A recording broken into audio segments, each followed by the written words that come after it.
Hey, welcome back to episode 25 of the Cellarcast. I have quite a bit to talk about today. There was actually a fair bit of fair bit of news this past week, that I have some ruminations about. But I wanna kick it off with a comment review. There's nothing really that I wanna. Ugh. Fuck, really? We got the burp out of the way real fast. Bingo card time. Nothing that I really want to mention that doesn't really fit anywhere else, so I'm just going to jump into the comment review. We have one question from last time, comes from Lozy. Amazing episode. If I knew that you were going to bring a guest, I wouldn't have written so much analysis in the past video. Well, now it's your task to play the rest of the, so you can debate something. XD. He's talking about the very long analysis of all the Mega Man games that he wrote. That Max and I had not played. It was fine. It's always a good conversation starter. Mega Man is always a great conversation starter. Happy for BlazBlue, we'll talk about that in a minute, but after my journey through Guilty Gear, I think I need another fighting game franchise to revisit and complete, because I'm going to end up burning myself listening to people talk, burning myself out listening to people talk with the sound of the electric guitar. I've been playing Central Fiction recently, and after a few hours, you're like, yeah, the music in BlazBlue is great, and then after a few hours, I'm like, I can only listen to so much electric guitar. I can only listen to so much while I'm just bashing my head against the wall trying to get this combo down. Let me just put on something. I just took a walk. It's raining. It's at night. And it's raining outside. And I was listening to some jazz. Some game jazz, of course. Because, of course, what, am I going to listen to just regular jazz? No. And that was great. That was a great palate cleanser. If you can, go walk in the rain while listening to jazz. It's a wonderful experience. I'm also sad because of the Biken reveal. I want jam and the leaks betrayed me. By the way, my name's Gabriel, and I'm not a religious person, but it's good to have the name of an angel and a persona demon. Kind of the same thing in SMT, anyway. When I first discovered your channel, I thought that Taigen Moon was an alias, not a real name. Yeah, I think on the last episode I explained... Did I? Yeah, Taigen Moon is technically Taigen Moon, so my full name is Taigen Moon Irigoyen, and I figured as like a public persona. After I graduated high school, I'm like, well, if I don't go to college, and I'm going to be an artist or something, I kind of have to be like a public figure, right? I have to be a public persona, so I figured right at the start, as soon as I graduated, I rebranded, or I started the the brand of calling myself Taigen Moon in all pretty much all of my projects and stuff, just because Taigen Moon's a little snappier, and it's like it's short and memorable. Also, everyone knows how moon is spelled. Yeah, so I figured, and I added, the channel used to just be called The Cellar, so longer time viewers might remember it just being called The Cellar, and then I added my name at the end, basically just to make it easier to search for. Like, I would tell people about my channel, or they would ask for my channel. Pardon me. They would ask for my channel, and, I would just be like, oh, it's The Cellar, like a wine cellar. And then they would have to scroll super far to find it. And then I figured maybe adding like a very distinctive thing like Taigen Moon at the end would be, make it a little easier to search for. And apparently it does. So that's cool. So that worked. Can't wait for your... Can't wait for your kids with the Lightbringer to be named Bob, Mark, Karen, or Linda. Kat, I know you're listening right now. Text me if you're... I know you're watching this right now. Text me how you feel about being called the Lightbringer. Tell me how you feel about it. Extra point to Max for that imitation of Taigen sounds. Haha. Talking about it, yeah, fucking... I never realized that I make the little sound. Like, it's something I do when I just think. when I think about stuff. So I'm like conscious of the fact that I'm doing it, but it's also like, because it's never at the forefront, it's just something I kind of do subconsciously. I don't know how to describe it. Like, it's never at the forefront of my mind, just something that's, it's like a background process in my brain. So when he did the fucking sound, I was like, oh my god, I do that. Talking about him, and here's the question: what happened to his channel? In his first video, he talks like there were previous videos, I'm assuming, but there aren't. It has few for the number of subscribers he has. Did he delete them or something? Yeah, so we actually talked about this because, not on the podcast, but in private, and I was like, did you have like other videos or something? And because I vaguely, I'm like, hasn't he been around, like, I feel like he's been around for a lot longer than his videos would suggest that are on his channel right now. And he basically, so his channel, he started off, he went through, I guess, the way he described it was 3 kind of phases of content. And the first was a lot of videos about like mental health and depression and stuff. Which is when, like, if his voice sounds deeper now, it's because he was like a little squeaker back then. And then he changed his content. It didn't, like, I don't know, the way he described it, maybe he could correct me, but it sounded like it didn't, like, really scale very well. Like, you can only talk about mental health for so long. So he started doing these hentai reviews, which got, like, a lot more views and not a lot of engagement, and they ended up getting him in trouble with the YouTube for breaking TOS. So he had to, like, delete them, and then so he basically, the reason that his channel is kind of barren is that he did have a ton of videos beforehand, but the first phase, a lot of the mental health videos where he ended up privating for I think just personal reasons, he mentioned to me. And then the hentai reviews he had to, like, take down because of TOS, and to get, like, I think his channel had a strike or something like that. And that's when he decided to start up his I think he took a bit of a break, and then he started up his current internet sleuth of the cyber Chris Hansen deal. So yeah, I was always that confused me too. I was like, didn't he have more? I feel like he's been around for longer than that. His channel would suggest. I hope that answers your question. I might have gotten a few things about the timeline wrong there, but that's basically what happened. Cool. We had no other real questions. Yeah, that episode was really great to do. It was great to have on. I'd love to have more guests. If I have any other people. I don't know what I'm talking about. Oh, I just ate. That's the thing. I just ate. I don't know if you'd call it dinner or breakfast. It's like 4 a.m. I just ate the other, like, 20 minutes ago. So, start up that music, Johnny. Yep, it's the Blizzard block, guys. It's the Blizzard block. So, we've got, and oh boy, is it a block. So, here's our first thing. There's a couple things, and they all kind of, like, most of them kind of lead into each other.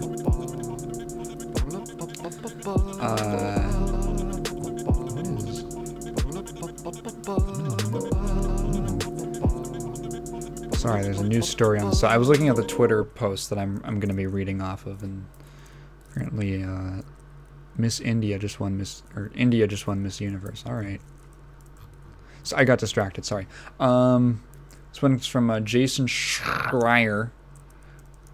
So the original tweet comes from someone who works at Raven Software? I think Raven Software at Raven. Who, if you don't know, Raven they have a pretty extensive history.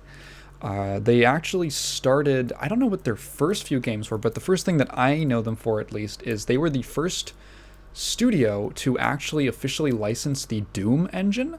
And after, like, during Doom 2's development, John Romero was kind of like off.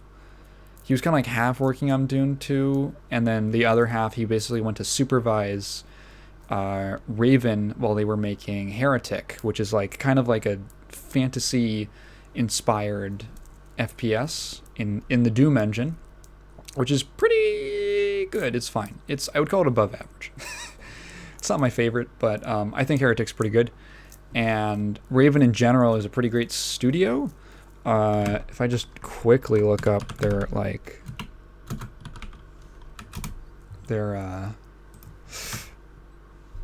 oh god, I can't stop burping. Their history. Jesus Christ.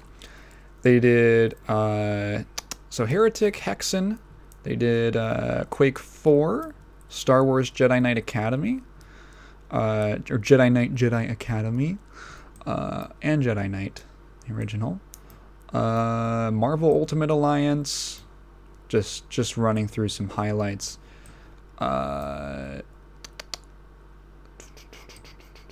And basically what you would know them for now is they were bought by Activision, and they went to the Call of Duty mine. So they did Advanced Warfare, Black Ops 3, Ghosts. Man, they did some fucking bad ones. Modern Warfare 3, Modern Warfare, original Black Ops, World War II, Cold War, and currently working on Warzone. Now that's the important one, because someone who, I don't know, they're called at AOB, I'm not sure. Oh yeah, no, the community manager at Raven basically declared or announced so he says, I am gutted right now. My friends in QA at Raven were promised for months that Activision was working towards a pay restructure to increase their wages. Keep that in mind for this next sentence. Today, one by one, valuable members of the team were called into meetings and told they were being let go. These people were asked to relocate to Madison, Wisconsin to work here. Fuck, you gotta move to Wisconsin? Jesus Christ. Now they're out of a job on January 28th. Raven is Wisconsin-based. Our QA team does incredible work, but this will not only increase their workload, but crush morale. If it isn't clear, this is bullshit. It's unfair to these people to string them along, promising something better, and then let them go. I am infuriated right now, and he has every right to be. So Schreier reports on this. Abruptly, Activision's Raven Software, which runs Call of Duty Warzone, abruptly laid off a number of QA testers today. Others don't know if they're keeping their jobs. This is really painful, one just told me. Warzone generated $1.93 billion last year, according to a SuperData estimate. Really, this sucks. So Activision, Blizzard and Activision, this is more on the Activision as a whole side. They have a terrible track record with respecting QA testers. QA is such an important and undervalued role in game development. I think I've mentioned this before, but it really bears repeating. When a game comes out and it's like fucked up, people have this tendency sometimes to, maybe this was more prevalent before in previous years, but there was this tendency at least to blame the QA testers, blame the quality assurance, and that is not true. If anything, it's not fair, because if anything, the QA testers are the consumer, right? The QA testers it's often companies that are contracted to work in QA. They're not affiliated with the developer or the publisher. Oftentimes, some of them have internal QA. And like, I've listened to, like, I'm a big fan of, like, you know, the Super Best Friends, and, you know, now like Matt McMuscles and Castle Super Beast and all the rest of those. And those guys, at least like Wooly, he worked in QA for a good many years. And his experiences working in QA, just the way he talks about it, and just the whole impression I get from the work and how he's spoken about it, the people in QA are not lazy. QA is a very tedious job. I had an English teacher, my freshman English teacher. Yeah, I'm just remembering this. He worked QA at Sega at some point in time, like in the 90s or something. Maybe not the 90s. I don't know how young he was. Or maybe he was like in college, I think. And the way he described it, he was like, yeah, you think it's really fun because, you're just playing video games all day, and it's not fun. It's literally just replaying one room of a game over and over and over again for sometimes hours, trying to just see if you can break anything. And they write down everything. Every bug that if you've seen a bug in your game, it has almost definitely been written down and documented by a QA tester. And ultimately, it's the job of the developers to fix that bug, to fix those things. And it's the job of the managers at the studio to create an environment where those bugs can be fixed, where it really comes down to management. QA is they're the messenger, really. They are so important because they're the ones who are telling the devs. The devs are just, grinding away, feverishly trying to make the rest of the game, and the QA testers are basically cleaning up the mess that they're leaving behind. Or they're telling them which parts are messy. Might be a better analogy. QA is so valuable, and every fixed bug is generally one that's been caught by QA, right?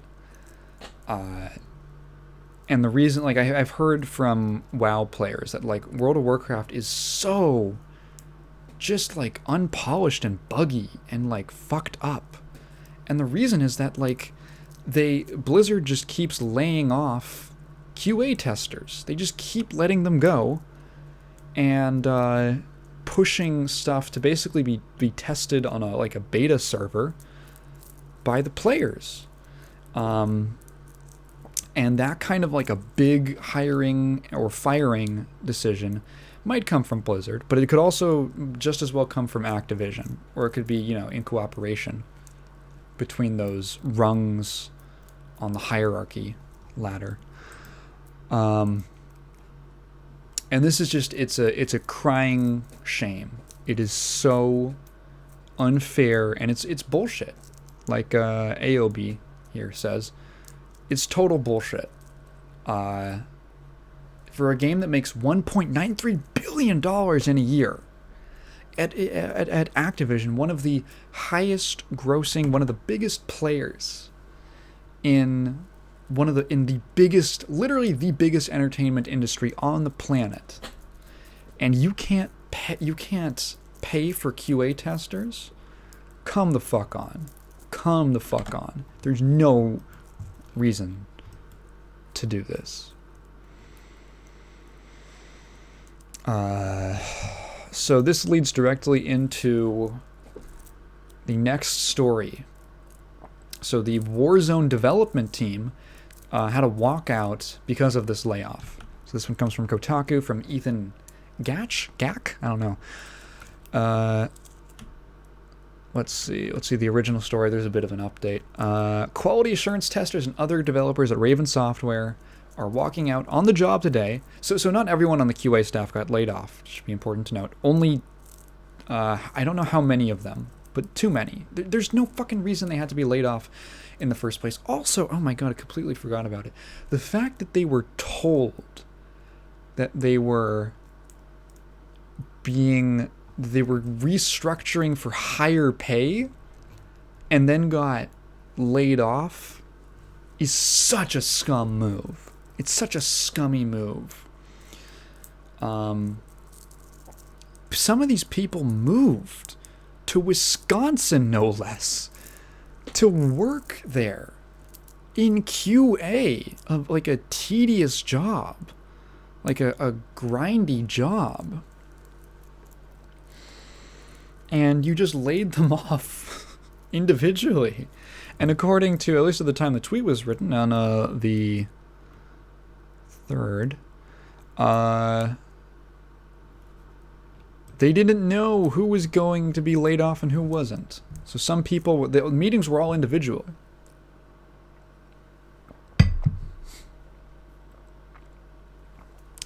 Those so quote, okay, so the group told Kotaku in a statement it has only one demand: give all QA testers, including those just laid off, full-time positions. So they weren't even being paid full-time. Quote, those participating in this demonstration do so with the continued success of the studio at the forefront of their mind. The Raven QA department is essential to the day-to-day functioning of the studio as a whole. Terminating the contracts of high-performing testers in a time of consistent work and profit puts the health of the studio at risk. This is how you see quality start to slip. I'd be very curious to see when games start going downhill, if you can correlate that to laying off development members like this, you know? Or developers like this. I would consider QA to be an important part of the development process, part of the team. I think that they deserve that. Like, you start laying off QA, more bugs get through, the game starts coming out buggier, and all of the it's this cycle, it's this process that it's this very like, how would I describe it? It's this very like hyper-capitalist process that happens where everything starts swelling to the top. Everything starts swelling to the top. Like, take Bobby Kotick, for example, who will kill you and is best friends with Jeffrey Epstein. Bobby Kotick lays off. Bobby Kotick makes so much money. God damn, he makes a lot of money. And then he decides to lay off, 800 people and then give him himself a $32 million bonus. So everything below him, you start looking at it as like a hierarchy. Everything below him starts to get squeezed, and all the money that is distributed throughout starts to get squeezed towards the top. And it starts swelling at the top, and everything below it just languishes for as long as you can, and then you get out. And then you get out because you don't care that much about where you are. Very cynical today.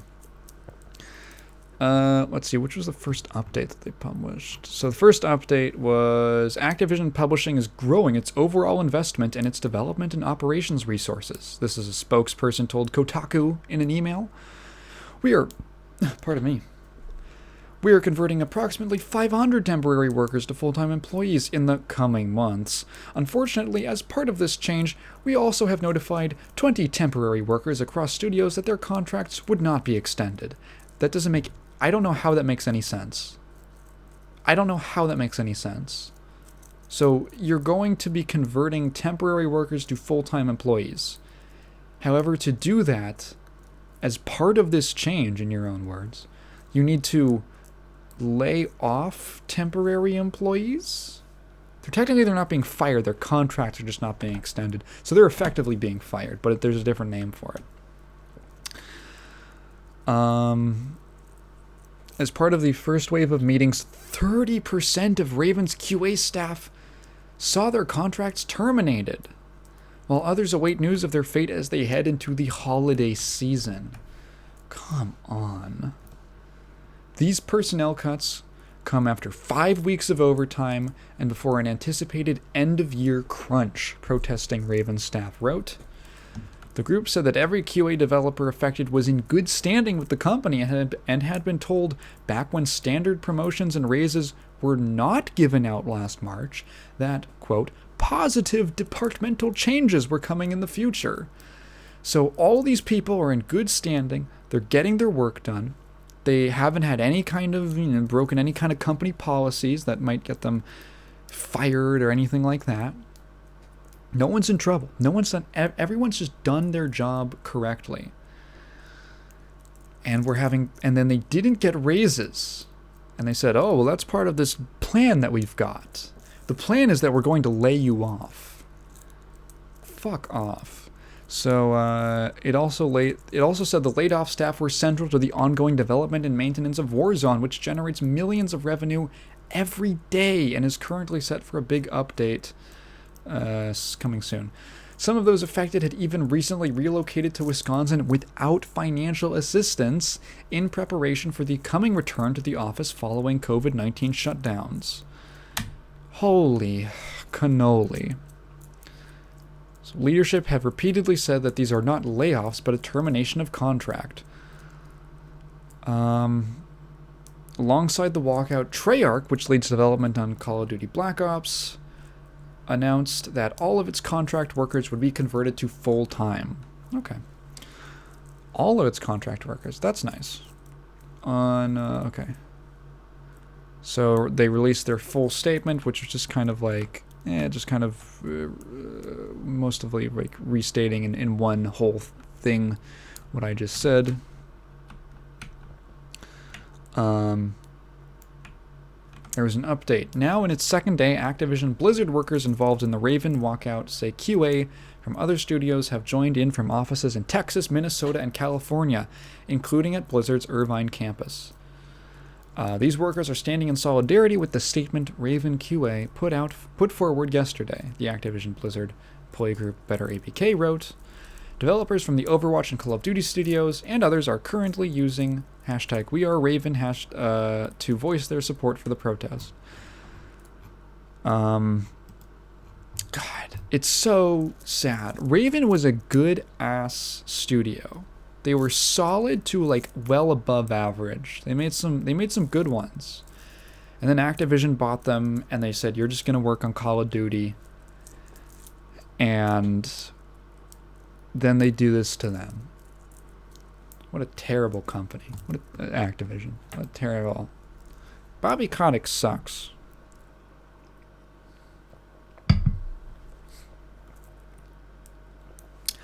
The flavor right now is that we're using is tea.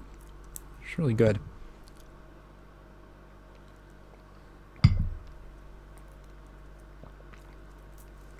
It's like a little sweet. Just a little sweet. Next story. So, Kotaku, also from Ethan Gatch. I don't know how his name is pronounced.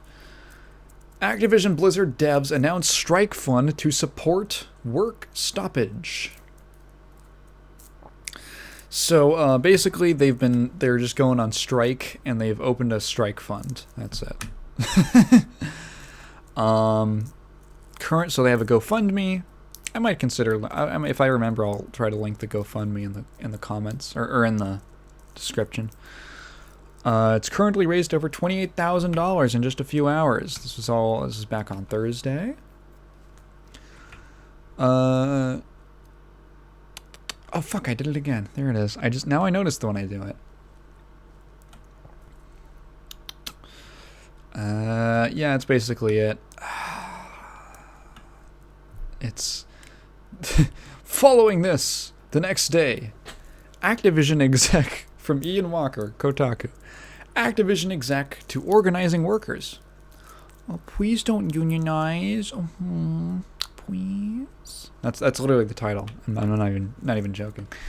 So essentially what happened here was that the chief administrative officer at ActiBliz, Brian Bulatow, who was from the Donald Trump's cabinet, basically put out this statement saying like, well, if you guys want to, we cannot stop you from unionizing because that's the law. We can't stop you from unionizing. But think about the consequences.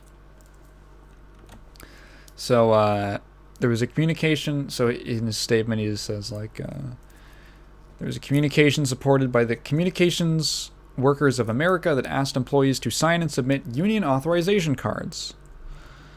So the CWA is the Communications Workers of America that Blizzard would be unionizing with, or under, whatever. So, as you make this decision for your future, we ask only that you take time to consider the consequences of your signature on the binding legal document presented to you by CWA. Once you sign that document, you will have signed over to CWA the exclusive right to represent you for the purposes of collective bargaining. Basically, like, are you sure you want these other people to represent you instead of yourself? What's gonna happen? Achieving our workplace culture aspirations will best occur through active, transparent dialogue between leaders and employees that we can act upon quickly. That is the better path than simply signing an electronic form offered to you by CWA or awaiting the outcome of a legally mandated and regulated bargaining process sometime in the future.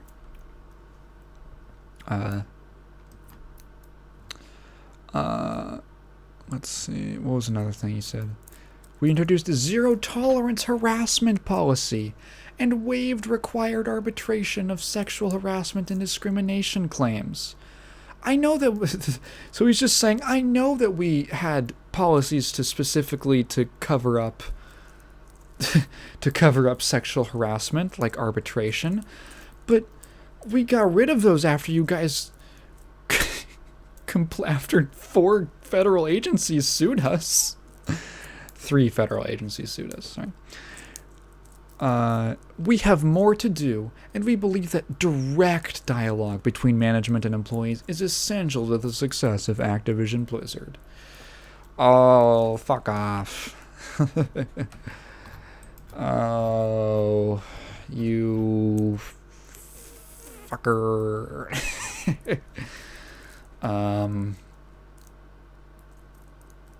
What else?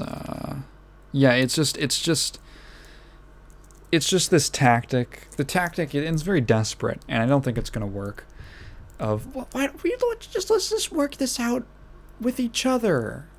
Let's just work this out privately, where no one else can see what we do, and we can settle quietly, and no one will have to know.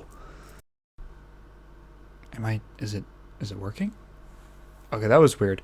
As soon as did I say? I don't know if I lost anything that I said. No, I don't think I did. Okay, I just tabbed back to like, Dark Audacity, and it said that it just randomly stopped recording because, I don't know, it said something was competing for processing power. I don't know how. That was weird. Pardon me. Alright then. I don't think I really lost anything.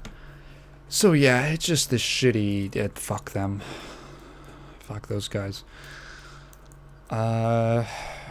So now, all of this whole talk, I've been talking for, it feels like last 15 minutes about all this stuff. This has all been leading up to this story, okay? This has all been leading up to this story. And it doesn't have anything to do, really, with, all these stories kind of like led one into the other. This one does not relate to them, to the previous ones. And I'm going to have to take a drink of my brain juice before I go on, because this is a doozy.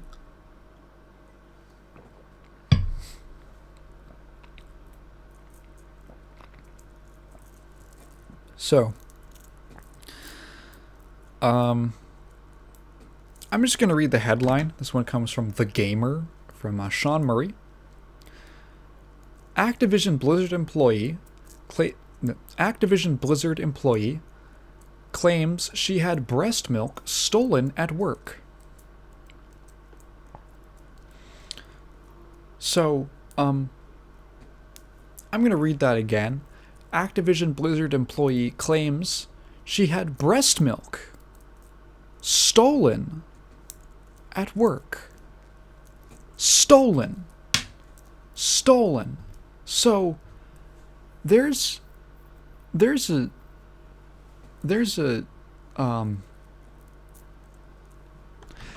like a bar, and I don't know like if this raises or lowers the bar, but it moves it, right? For like it's Blizzard keeps finding new ways to shock and disappoint me on a very like human level. So let me get into this real quick.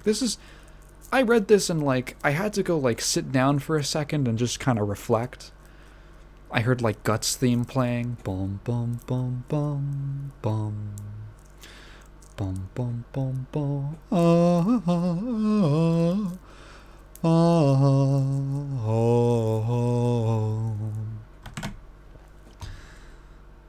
The stories coming from Activision Blizzard workers have been truly repellent, but this latest story, shared by former Blizzard producer Stephanie Krustic, might just top them all.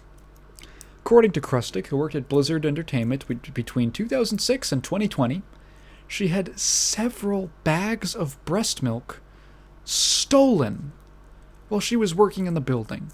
So this came in kind of a larger tweet, a thread about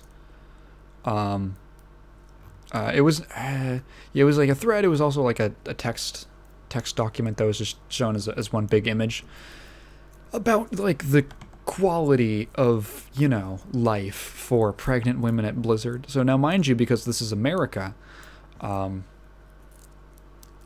if you're pregnant, you can't just take maternity leave. You've got to fucking work. You got to slave away. So women have to breastfeed at work, and that's perfectly fine. Of course, it's just part of the job, not of working at Blizzard. Although, just, you know, being a mother, being a human being. So if you recall, back when the original lawsuit happened, Blizzard used to just not have breastfeeding rooms. They had meeting rooms, and the meeting rooms would sometimes just be interrupted by like women would be feeding in there or pumping in there, and then some guys would come in and just force them out because they needed to have a meeting. And there were no locks on them, which meant that there was just such a gross story about there was a woman breastfeeding, and some fucking guy just opened the door and just like stared at her breastfeeding until she had to like scream at him to stop. Like what the fuck? So they eventually got specific feeding rooms or pumping rooms, and there were a few things that weren't too great about these rooms. So first of all, as this tweet describes, the chairs would rock backward and could not be locked in position to properly position oneself to pump. Many mothers were sitting on the floor to pump. Now, I've never just like watched women breastfeed, because I'm not an Activision Blizzard. I don't work at Activision Blizzard, so I don't just stare at women breastfeeding. So I'm not exactly sure of like the mechanics or the positions you got to do to get it done. But apparently the chairs were really unaccommodating to make it like comfortable, and they just had to sit on the fucking floor. So the tables, the tables were made of wood. The wood was porous and textured. You know this kind of wood. It's like that like cheap, it's practically plastic. That super cheap wood table that has that gross kind of texture on it. So that's what these were made of, and that's porous, which means that when you spill something on there, it just kind of stays in there. It just kind of stays there. And now, you know, as part of breastfeeding, sometimes stuff just spills. That's just a reality. And you just clean it up, right? You just clean it up. Should be fine. But no. Because they were porous, the milk, you can never fully clean the milk out, which means that breast milk is just, the word they use here is built up and caked on the table, discoloring it and leaving trapped milk. Ugh. Fucking gross. Like, oh my god. That's so, there's nothing just gross about breastfeeding, right? Just a natural thing. But this is not how it's supposed to go. This is not how it's supposed to go. The number 3, the outlet situation was a fire hazard. There are only 2 plugs per room, one plug being used by a lamp with a USB jack for phones and another outlet for the pump.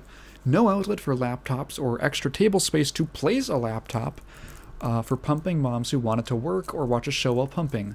So they had to use extension cords. So they just had to stuff extension cords in there, which creates a fire hazard. Number 4, insufficient storage space. There were no locked cubbies for moms to keep their pumps safe. Many had to lug them across campus multiple times a day as they didn't want to leave them behind. At the time, women were uncomfortable using B13s. I'm not sure, actually, milk pump. I'm actually, I just want to get, a visual on, the size of these. Yeah, it's like a decent, piece of machinery. Or,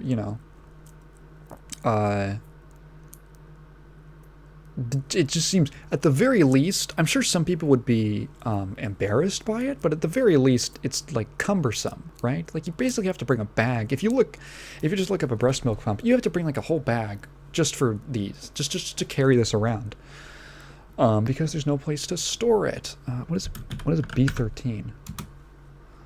I'm not sure what a B13 is. So refrigerators, number 5. Refrigerators had padlocks that were not consistently locked or could be accessed by other employees. Employees were using the fridges to store their beer in. Again, so unprofessional, in my opinion. Why is alcohol at the office at all? But the reason there were locks on them, so here's the big hit. Here's the knockout punch. The reason there were locks on them in the first place is that nursing people's breast milk would be stolen. Oh my god. Oh my god.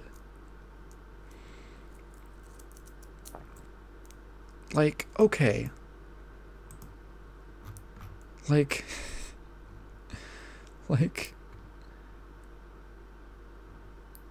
Oh, stop. I'm just taking it in. So, this whole, it's so, there's a comment here, so disrespectful and horrifying that it should be listed as a war crime. It's pretty good. That's a good summation. So, you have to imagine, right? Just if there's any doubt in your mind about what was going on, think about, okay, we don't live in Canada. We don't bag our milk here in the US, okay? So if you see a bag of milk, it's going to be a bag, and it probably even has, symbols on it, pacifier things or whatever. Something to, really clearly show that it's, for babies, right? And especially if you fucking know that someone in the office is breastfeeding and pumping.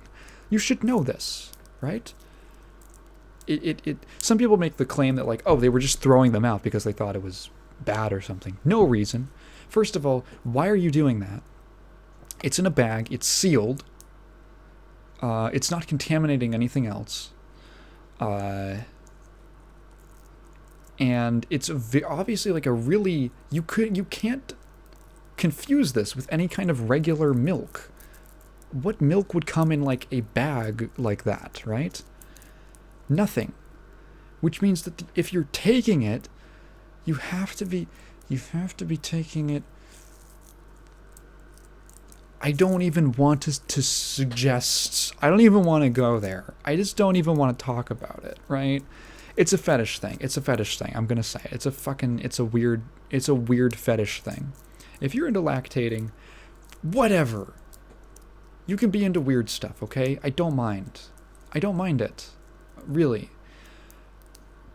There's a big difference between being into like lactation and literally stealing food from a baby.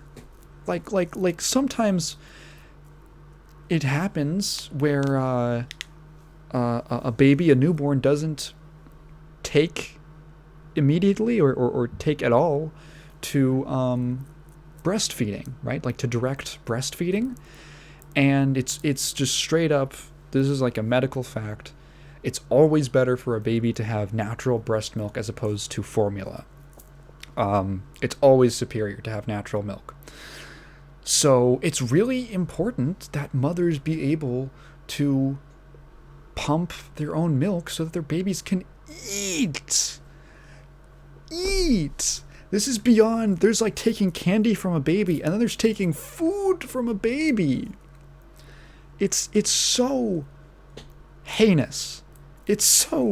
Babies are just innocent creatures. Babies are literally the symbol of innocence. All they need is just to eat. They just need some food. They just need some milk, some sustenance. And you're literally stealing it from them. What the fuck is wrong with you? It's so depraved. It's so depraved and awful. It's so terrible. I'm laughing because it's ridiculous, but it's really awful. And there's a comment under this tweet. It's like there's something I saw, like a woman who was a mother, and completely, she said she was completely infuriated by that. Jesus Christ. It's so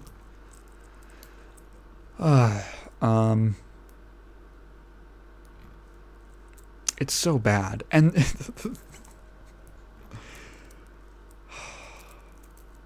I can't.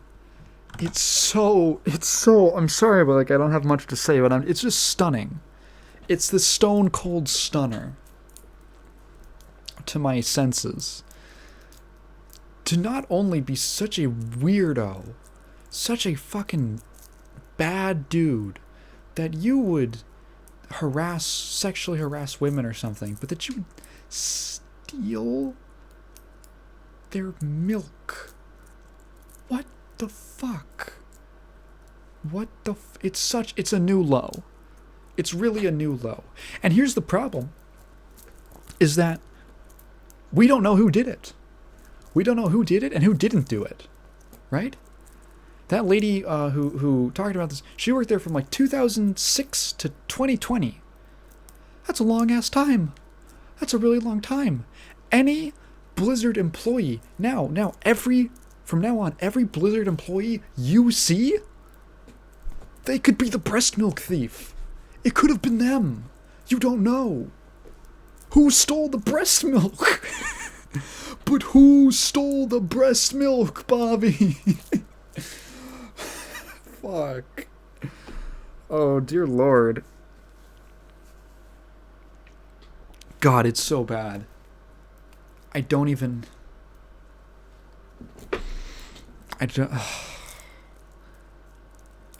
there's not even a conclusion to make. It's just like another punch. It's like we're already down and they're just stomping on us. It's using Terumi's 22C. It's a little BlazBlue reference for all you BlazBluers out there. Fuck, I just want to move on.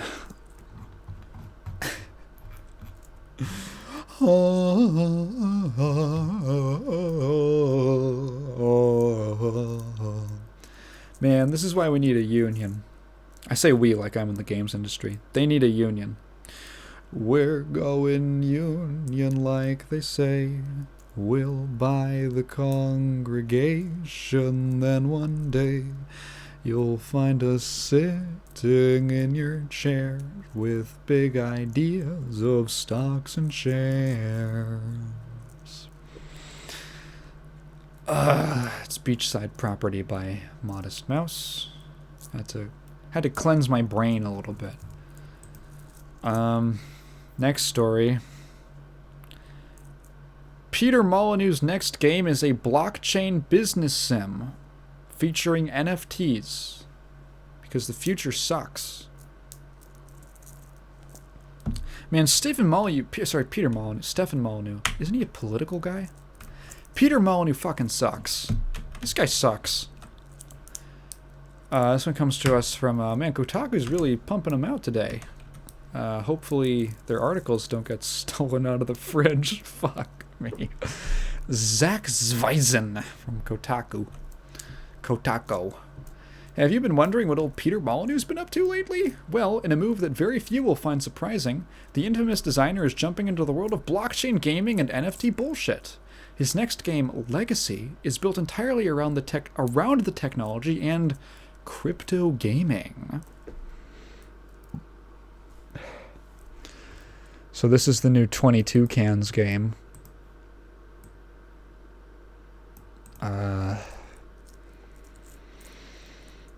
So this game is called Legacy. So in Legacy, players will create digital products and buildings from thousands of available parts. These plans are then manufactured by an army of workers. That's a quote, apparently. And after that, players are free to trade anything and everything with other players around the world to dominate the open market. So that's an interesting concept. It's like a multiplayer, almost like an MMO business sim. It's kind of interesting, actually. Apparently, there will be in-game events and competitions that will, maybe one day, reward players with money and other prizes. But before you begin playing, quote-unquote, this game, quote-unquote, oh fuck, you'll need to buy a land NFT before you can start your own in-game blockchain business. And all of this will be powered by a new cryptocurrency, Legacy Coin, which exists on the Ethereum blockchain. I hate this. Isn't this literally just like that scam, Earth 2? Oh my god. Is how far we've fallen from Fable to ripping off Earth 2. Jesus, go look up Earth 2. Peter Molyneux is... I feel like I've been harsh on him, and I don't think I've been harsh enough. Peter Molyneux is a fucking scam artist, and you should not give him any of your money. Anything he's involved, don't trust a word he says. He can't control himself. He's negligent. He doesn't care about... He's too incompetent, too wildly incompetent to treat the consumer with any kind of respect. And you should not trust anything that he puts his name on. Do not give anything he puts his name on money. Did I phrase that right? Anything he puts his name on, do not give it any money. Because... it's not a seal of approval. All right? He literally started... Do you know how Peter Molyneux started in the games industry? So I think he tried to get into gaming in the 90s, I think, or 80, whenever he started. And he failed, right? He failed. So he decides to go and start a new business, not related to tech or games at all. He decides to make a business called, what was it called? Oh, man. It was like a Greek god or something?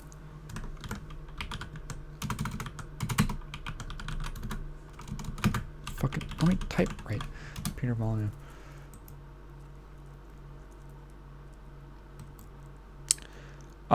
Taurus. And Taurus was Taurus was a company that exported baked beans to Saudi Arabia.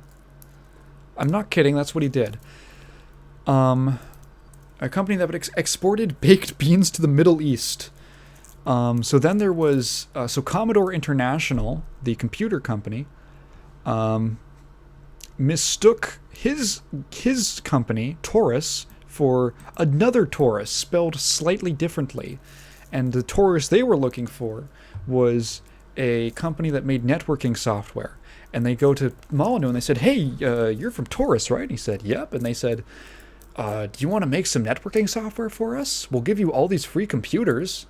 And he just started salivating. And he was like, yeah, I can do that for you guys. And then then he made the software, and then they found out only later that he had basically lied to them. But it was an okay piece of software, and it did what they needed, so they were kind of fine with it.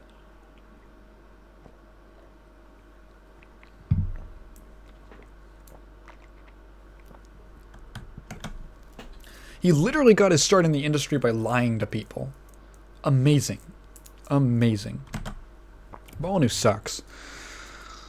I want to talk about the Game Awards. So the Game Awards happened. I did a live stream of it. That was pretty fun, actually. I really enjoyed riffing and talking to people in the chat. That was a lot of fun. I enjoyed it. I'd like to do, maybe if there's another similar kind of event in the future, I'd like to take a look at it. Do like a streaming event. I don't know what it would be. Interesting thing about the Game Awards, it is barely an award show. The Game Awards is basically a glorified E3. So the Game Awards started off as the Spike TV Video Game Awards, the VGAs. That ran from like 2003 to 2013. And that was Jeff Keighley's baby. He always wanted to have an industry award show. And the VGAs were very, I describe it as it's like a guy showing up to a formal event with like a clip-on tie. It was very much like hey, we've got one too, guys. We've got an award show too. We're a respectable medium. You can we're just like the Oscars. But then on the other hand, because it was on Spike TV, and it had a ton of very, very, let's say, gamer sponsorships. It would be like best indie game, powered by Mountain Dew, powered by Doritos. Jeff Keighley used to be known as the Dorito Pope because of how hard he had to shill it. Crazy how he's outgrown that. I totally forgot that he was called the Dorito Pope at one point. And then in 2013, that was the last one, and then he broke off and made his own Game Awards, which is the current incarnation of it. And he's always wanted to have an industry award show and be respectable and all that, but really he wanted the prestige. Pardon me. He wants the prestige, but he also wants the prestige of having an award show, but he also wants the industry prestige of having a show where people announce a bunch of huge games. So I think there's just this. The show definitely, as an award show, it suffers from the just sheer amount of trailers. There were legitimately 10-minute spans with no awards and just trailers. And eventually you just start to get exhausted. People, they accept their award and they're not even off the stage before the world premiere shows up on the screen. You're like, Jesus, another one? There were a few things that interested me. And actually, literally, the two things that I wrote down happened in the pre-show. So first of all, the pre-show was super weird because it was just the regular show, but Jeff Keighley wasn't there. And I don't know why. It was another lady doing, presenting it. And they just started handing out awards, like Best Indie got handed out there. Like, okay, really? And then they showed a bunch of trailers. And there's only a few things I cared about. Number 1, Persona 4 Arena Ultimax is on Steam, or it's coming to Steam. That's really cool. You can pre-purchase it now, and it's a cool game. And don't know if it's gonna have rollback in it, but just being on Steam is helpful because that game has been locked away on like 7th gen hardware for forever. The other thing I got hyped for was there was a trailer for a new KOF 15 character, Cronin. And so the reason that I got hyped about Cronin, you can go and see my reaction to it. I don't know if I got a chance to really explain it on stream. So if you go look at Cronin,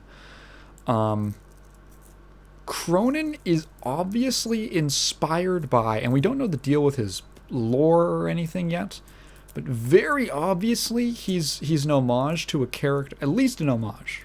We don't know if it's the same guy, to a character called K9999. So in King of Fighters, there's this like shadowy science organization called Nest, and there's a bunch of characters throughout the series who are like genetically modified, who have like special powers because of like experimentation. Like Nest implants like cells into them, and they make clones of other characters and all that. And so there's a bunch of different Nest's characters, and they were kind of like, as the series was progressing, they were introducing like more and more of them and really like building up the power of this organization. And in KOF 2001, I believe, they introduced a guy called K9999, or aka K49. It just makes it easier to say. So K49 is a blatantly obvious homage to Akira, the movie Akira, specifically the character Tetsuo. So his whole deal is he has, and his arm can like morph and shape-shift, and it has all these like mechanical elements that like kind of poke out of it. I'm trying to describe it. He'll have a move where like his arm turns into a shotgun and he blasts you with the shotgun, and he'll have or it sharpens into a spike, like a metal-y spike, and it's like flesh colored, and then it sharpens into like a metal color. It turns into metal when it becomes the spike.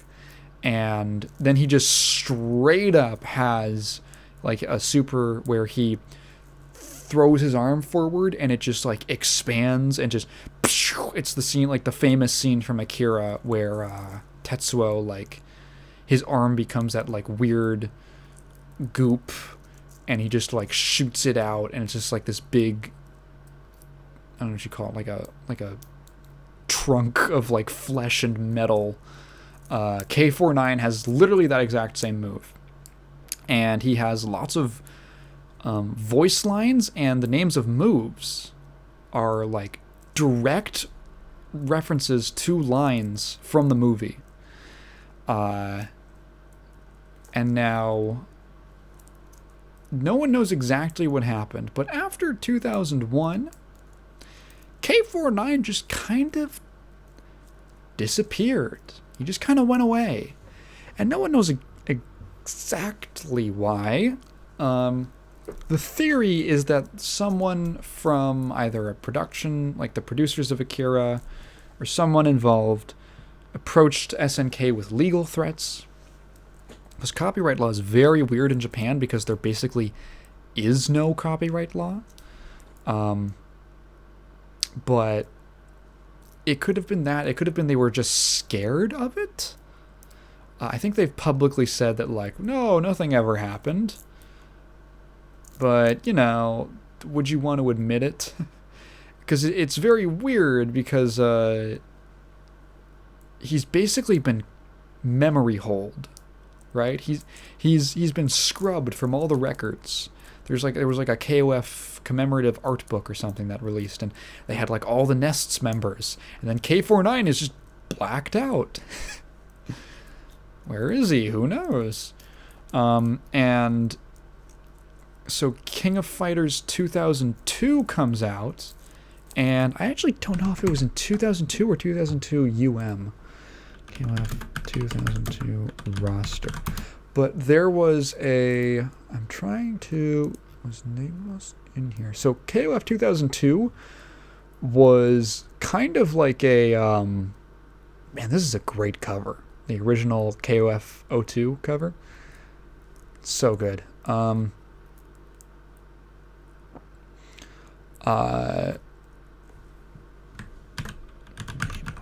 Nope, he's not here. Oh, is he?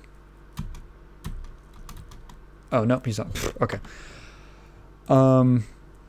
K49 is just conveniently missing from 2002. Despite the fact that 2002 is kind of like it's like an all-stars game. So, it brought back a bunch of characters, and it just, it was basically, so here's the thing is, SNK was kind of in the middle of like going out of business, going bankrupt during the early 2000s. So KOF 2002 was kind of like, hey, let's just reuse a bunch of sprites. And then they eventually survived their way through. And later on, KOF 2002 Ultimate Match came out, which was, or an Unlimited Match came out in 2009. Geez, so quite a bit later. And 2002 UM included a new, technically non-canon character called Nameless. And so in his lore, he is the 9,999th K-Dash clone. K-Dash is like a clone of Kyo, who's the main. There's so many fucking clones.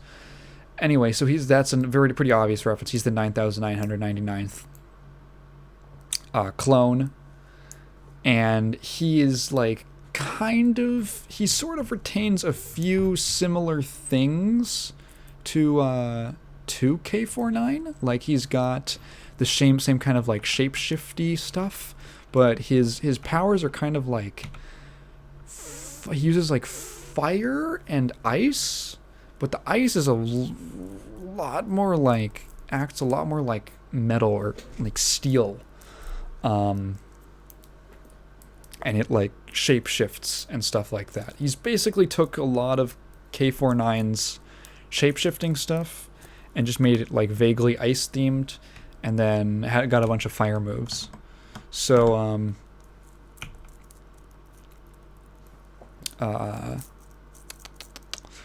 so then all of a sudden this trailer drops, and there's a guy, and so K49, if you look him up, he's a guy with blue hair and a yellow shirt, like a yellow sleeveless shirt. And then Cronin shows up, and he's a guy with blue hair and a yellow jacket, and he has a torn up like red scarf, just like Tetsuo from Akira. And my first thought is, holy shit, did they bring back K49? What? I thought this character was just gone. And then they say, no, his name is Cronin. So another K name. And also Cronin's a nice reference to like David Cronenberg, so like who did a lot of body horror stuff, which is very on brand for K49. And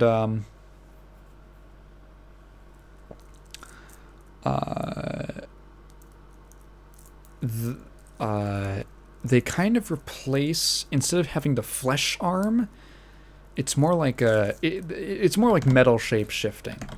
So I think the implication is more that like my theory and how they're probably gonna be intentionally vague about it, because he's like wearing goggles and all this stuff to like hide a bit of his face.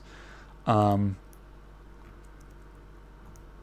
think that they're probably going to keep it like intentionally vague, where to kind of just hint at the idea that like Cronin is K49, but kind of like a new, like he's had some time to like refine his powers, and he's taken on a new name. He doesn't just have like the code name. He's that like references his like the fact that he's a clone. He's like taken on a new, like a real name that has it keeps that K from it. Pardon me. Also, apparently, Cronin's Japanese... I'm just reading his wiki page. Cronin's Japanese katakana spelling is a play off of the word clone, with the difference of only one character place in it. Kuronen and Kuron. Okay. Okay, so visually, if you look at the Japanese, it actually looks pretty close. So that got me like really interested, and he looks cool. He also has like the basically someone made a comparison video. He's got like the exact same moveset, or it's really similar. Like he's doing the same motions, same movements, all that. He has the same super where he like shoots his arm out and it transforms into this big like mass, except instead of being a weird flesh horrifying thing, it's like a big like metal Dr. Octopus style tentacle. So that was neat. What else from Game Awards? Oh yeah, so Jeff Keighley gets up at the start and he goes, we will not tolerate harassment in our industry.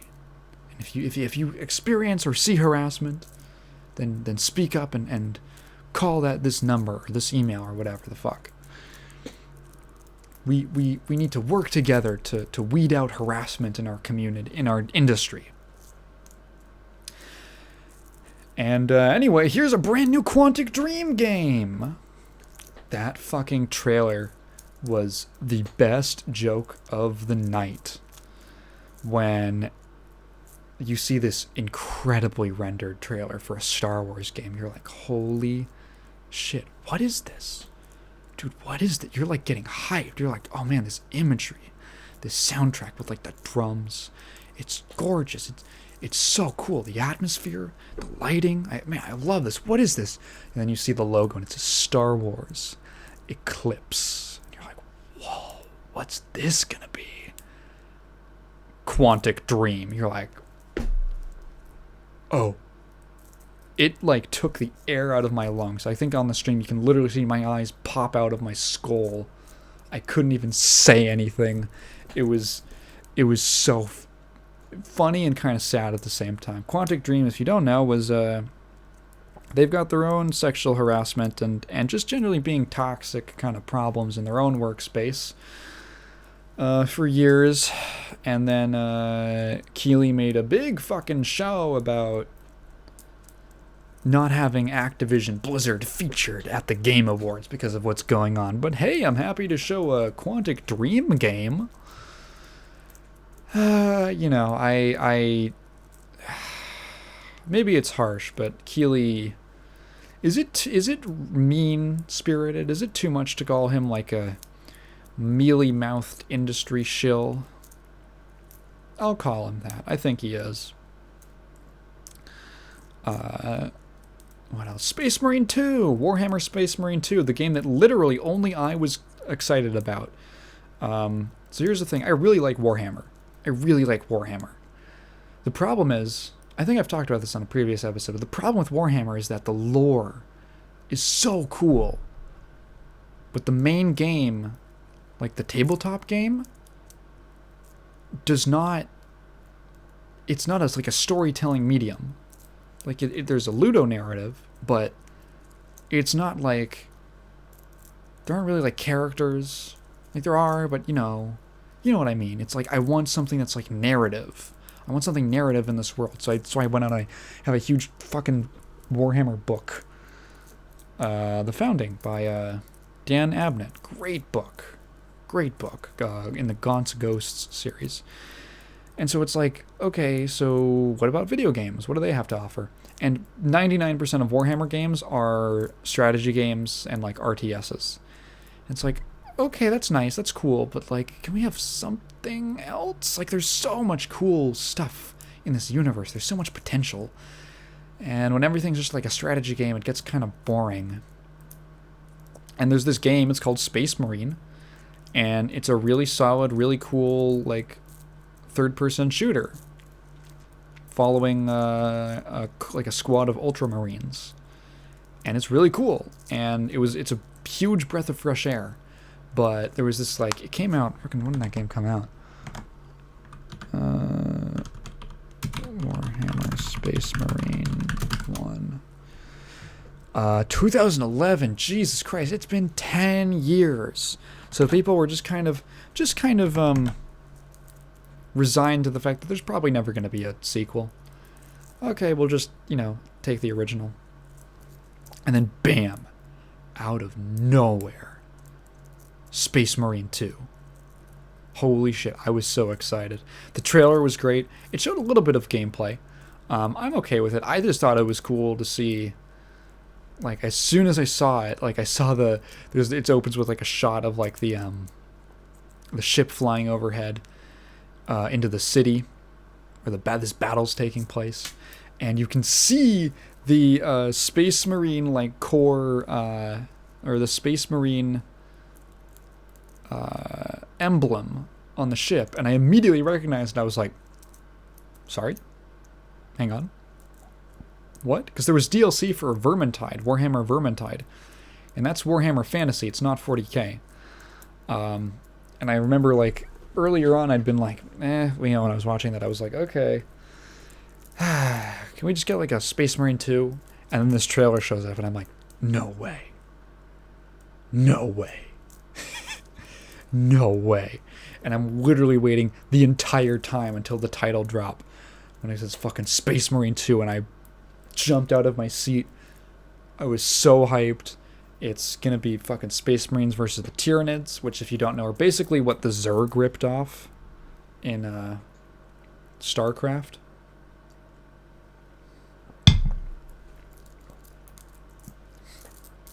They're big bug guys. And I'm just hyped. I'm excited. I'm legitimately really hyped for it.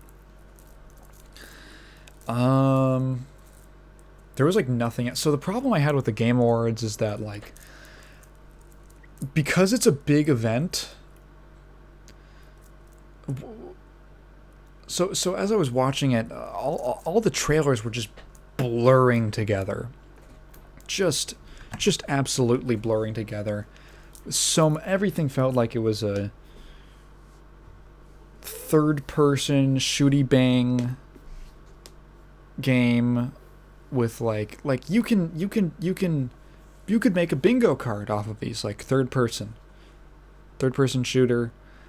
The character at a certain point, like, it starts to get so visually exhausting because everything literally looks the same. Because so many of these games it's a third-person shooter where the player character takes up, like, the leftmost quarter of the screen, and it has a minimalist UI, and there's flashy particle effects, and it's a photorealistic art style, but it's like sci-fi things or fantasy things.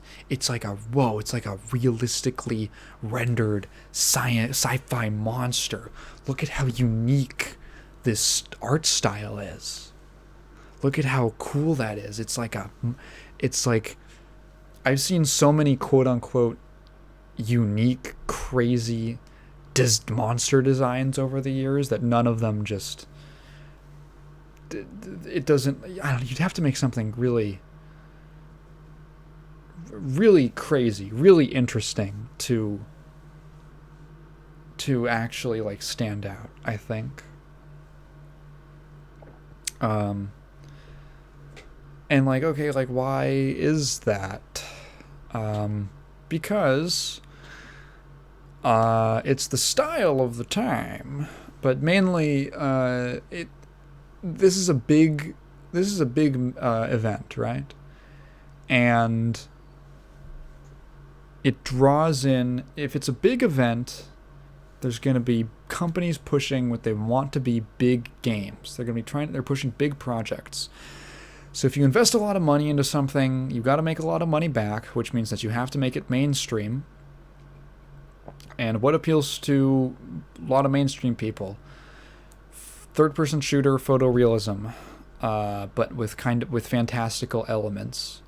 That is the current trend. It used to be gray military shooters. Now it's still photorealistic. I don't know what you'd call it. It's fantastical shooters, third-person shooters. You know, that's the deal. And they all just look the same. They all just look the same, and it's so tiring. Like, there was like what, Chorus, I think, with a V. It was Forspoken. I remember that one. What else? There's just so many that just felt like the exact same thing. I can't even remember it. I've seen, you would think that the gaming industry is subsidized by the NRA or something, with how many just like guns that we have. Like, here's the thing, I don't mind games having guns or shooting in them. Some of my favorite games are shooty games, right? I love Doom. I love Blood. I just praised Space Marine, which is a third person behind the back space shooty game. Space Marine stands out in its own category because it's different. It's unique for a Warhammer game. So in my book, at least, it gets by. But in general, it's like, what was I talking about? What the fuck was I talking about? Right. It's there's not a problem with having like gun games, but like, man, there's a lot of. Can we at some point? I'm just like, can we just like have a game where we're not shooting stuff for once? Just like one game where we're not shooting things, where we're not having the exact same behind the back or over the shoulder camera angle, and then you zoom in, or it's a little zoomed out, and then you hold a trigger to aim, and it zooms into that like Gears of War-y angle, and like, can we just do something else for just a little bit, please? Just something. It's just a lot. The number one word I would use to describe the entire show would be exhausting. Something occurred. Oh yeah, fucking Telltale's back. I don't know when that happened. They had 2 games shown off, and there's both still licensed games, and I was like, here we go again. I don't know what the deal with that was, but here we go again. We're gonna it looks like they got on a new engine, so there's that. They're gonna milk that for the next 10 years again. It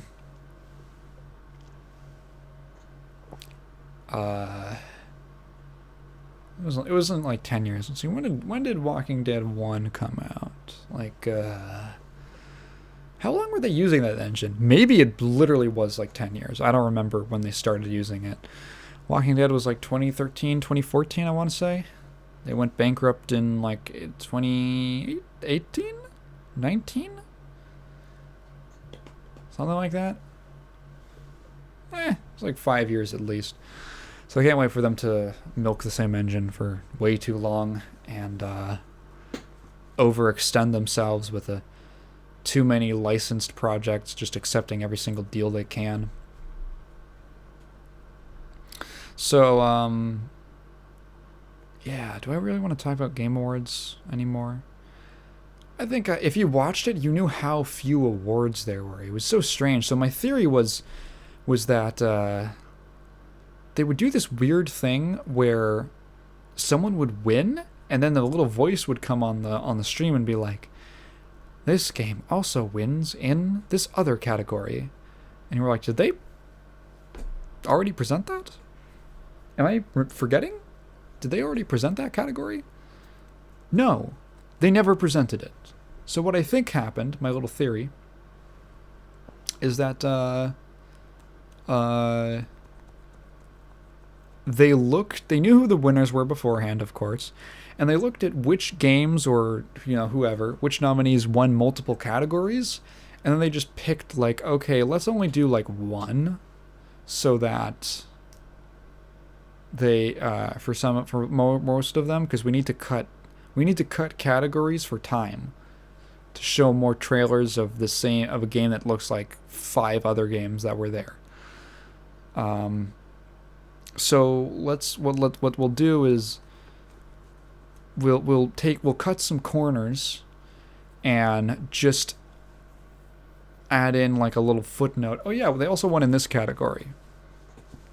So like the one I remember was like the Forza 5. They won in both like best sports and innovation and accessibility. And so they present the Innovation in Accessibility Award because that looks good. That looks good to show that award. And it is nice, right? Don't make it seem like I'm discounting that.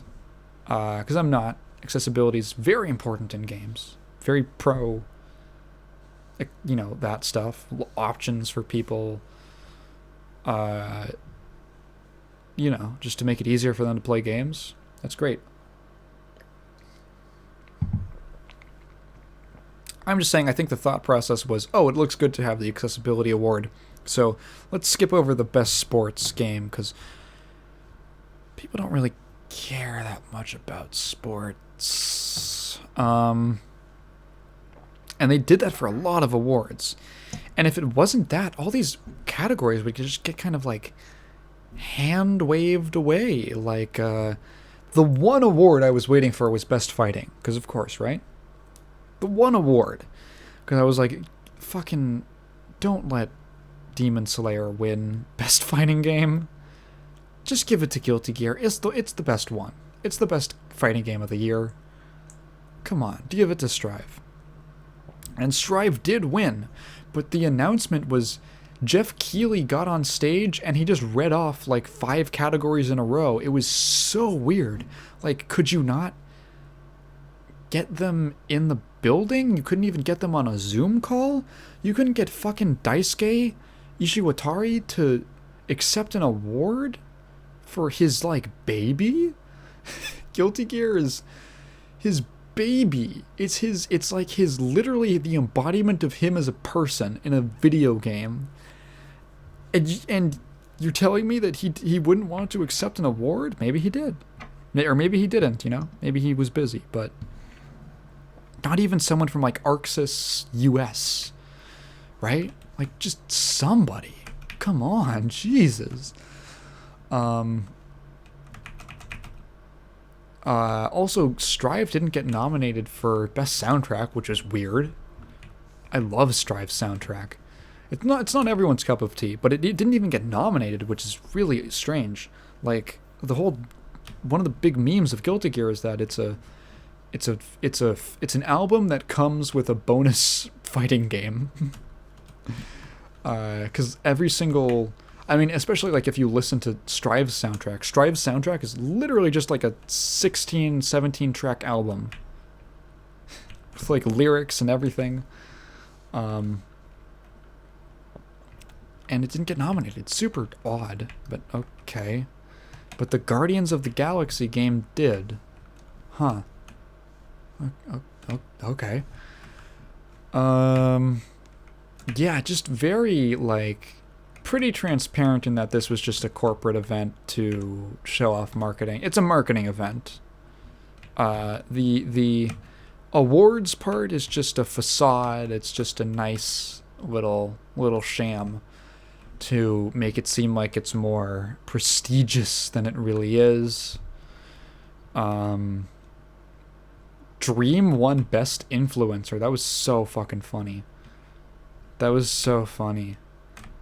You're telling me Dream wouldn't have shown up to accept that? Even on like a Zoom thing? Seriously? You got Jim Carrey to show up for a Zoom on like a pre-recorded thing? What the hell? Yeah. What a silly event. And then I got copyright claimed for, well, a bunch of stuff, but the big one, so you can get copyright claimed for a lot of stuff, but most of the time it'll just be like, oh, you can't monetize it, which I don't monetize my channel in the first place. Come January, I'll have some more details about that. But, I don't, there was one in particular, like at the very end, when they revealed that Matrix game, or that Matrix, it was like a short little experience. I think, was it VR or something?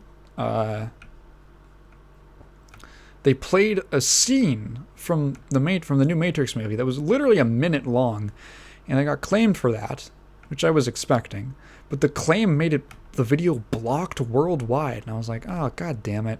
So I had to fucking like spend some time just looking at like, okay, how... Okay, so like what's restricted? Oh, it's worldwide. Okay, and then YouTube has some built-in tools to like cut parts of the video out. So there's about a minute missing from that stream. It's just me talking about whatever. I think I was talking about, it's funny that it's like, it seems kind of arbitrary that all the Matrix sequels have like R names. It was like Revolutions. What's the other Matrix called? The Matrix Resurrected. Or is that the new one? I don't know. They all have R names.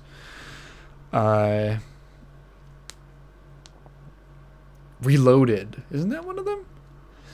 Whatever. I'm done talking about the GAs. I want to talk a little bit about BlazBlue. Central Fiction. So, the tournament CEO happened. The fighting game tournament CEO happened like last weekend. And it was a cool tournament. Naturally, Strive was one of the main games there. And at the very end, they did this announcement. They actually had a two-part announcement. One was BlazBlue Central Fiction and Cross-Tag Battle are getting rollback updates. Oh shit. They really did it. They really did it. I was shocked. I was pleasantly surprised. And it's the same thing that they did with Plus R. So what happened with Plus R was Plus R it launched with delay-based netcode, really shitty delay-based netcode. And it was just kind of languishing on Steam for a while, and all platforms really like that. And then there was a team called Team French Caliburst, and they were making a mod. They were making a rollback mod for Plus R. And ArcSys approached them and they said, hey, we see what you're doing. Would you mind doing that officially? They were like, oh, really? And they were like, yeah, can you implement your rollback mod into just being like an official update for the Steam version of the game? And they were like, yeah, sure. So they basically got contracted out by ArcSys to implement rollback into Plus R. And they have done a fantastic job. And it basically led to the small-time revitalization of the game.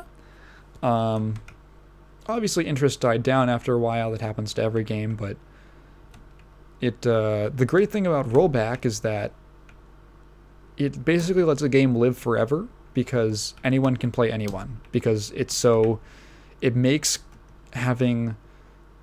connections so much easier, because you can just have totally lagless, delayless games between you and someone who could potentially be like across the world.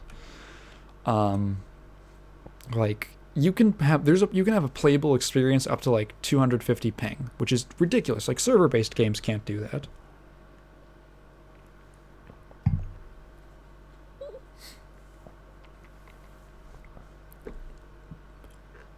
But rollback can. So they announced. So there was like this lobbying, like there's a hashtag BBCF rollback, and finally they did it. And they literally just did the same thing. They approached a group of fans who were making a rollback mod for CF, and they just asked them to implement it officially.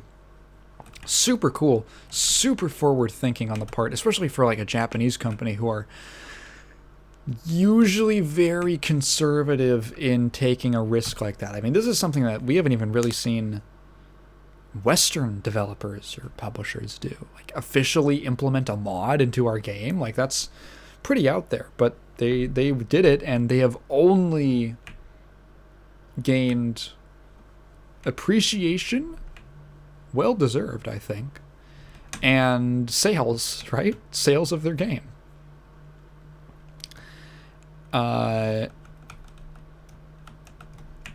So CF got rollback. I haven't had time to really dig into it until like yesterday. So I played about 5 hours of it. I bought it back when it was on sale for like $5, and I messed around with it a bit. I thought it was neat, but I didn't dig into it because it had bad netcode, and I didn't feel like playing it online. I have played it online. The rollback, at least for me in my limited experience, I've only played a handful of games, maybe a dozen, because people just don't want to fucking rematch. The netcode's really good. Very smooth. It plays really well online now, which is great. The game itself, I have some mixed thoughts on. Like, I've always been more of a Guilty Gear guy than a BlazBlue guy, in a lot of ways. The main thing is it feels different, and it's hard. I feel like I have to play more of it to describe how CF feels different from Guilty Gear. But it does, and I don't exactly know how quite yet. So pardon me for the unfinished thoughts, but it does feel a little different. And that might also just be like unfamiliarity with characters and all that. I've been really looking for a character to enjoy. I kind of immediately gravitated toward Azrael because he is in many ways an homage. He has a lot of like Slayer elements to him. He's got a teleport dash. He stands tall. He's a big damage brawler, and he's like canonically overpowered. And I was just having some trouble with him, so I was kind of going through the cast and having that thing of like, well, I don't really like this character. I don't really like them. I don't really like them. And I kind of ran into this interesting problem of, what if I like a character, but I really don't like their design? And this is a very BlazBlue problem, because I am not a big fan of BlazBlue's character designs. That's right. I'm going to shit on BlazBlue. All you BlazBlue fans, watch out. I'm coming for your game. Not really. Kind of. I might get really harsh. I might get mean. And again, this is like all subjective, and this is my opinion. I can see how someone would like BlazBlue's kind of art style, but to me, it's too anime. That's not a good descriptor. It's not anime. It's animu. It's the idea of anime. You look at BlazBlue character designs and you're like, this is like the idea of anime. It's like the main character is an edgy guy with white hair and a big sword, and he has heterochromatic eyes. And his rival is a blonde Bishi boy with ice powers, swords. There's like robots and cat girls and mechas and just edgy people all over, and magical girls and school girls and shotas and fucking what else? Big titty waifu characters who are just titillating for the sake of it. It's the idea of anime. And to some people that works, and for me it's extremely hit or miss depending on exactly what it's going over. And I want to talk about the designs because I've been thinking about this a lot. I have to pull it back up. I want to look through the roster again. It's not Dust Loop. Central Fiction. So I just want to run through some of the designs. I want to start off with the ones I don't like. Naoto is fucking awful. Naoto sucks. When I look at Naoto, I feel absolutely nothing. He is beyond... I look at him and I don't even know what to think. He inspires absolutely nothing. Sorry to all you Naoto fans.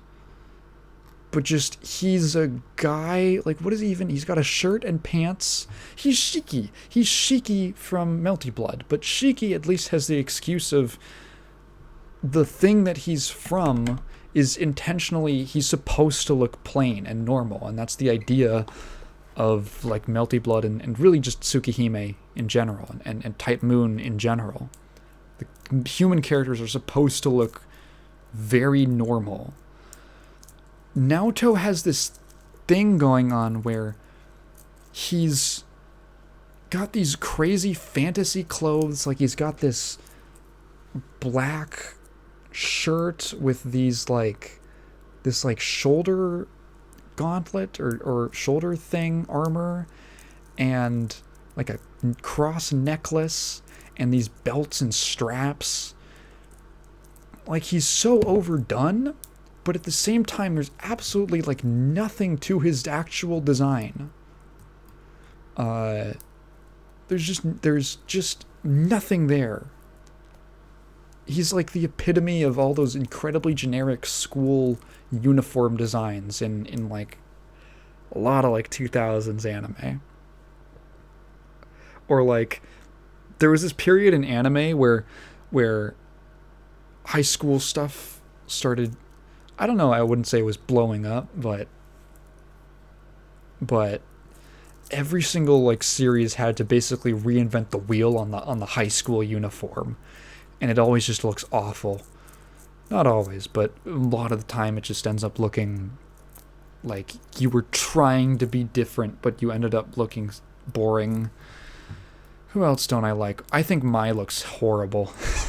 This might be a good bit to like have Google Image open.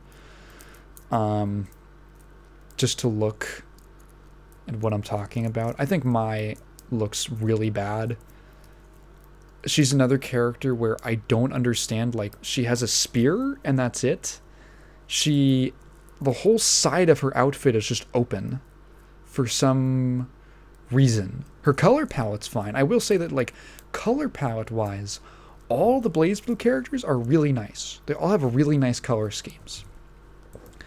But the actual, like, details of their design are it's just stuff. It's just details that tell you nothing about the character.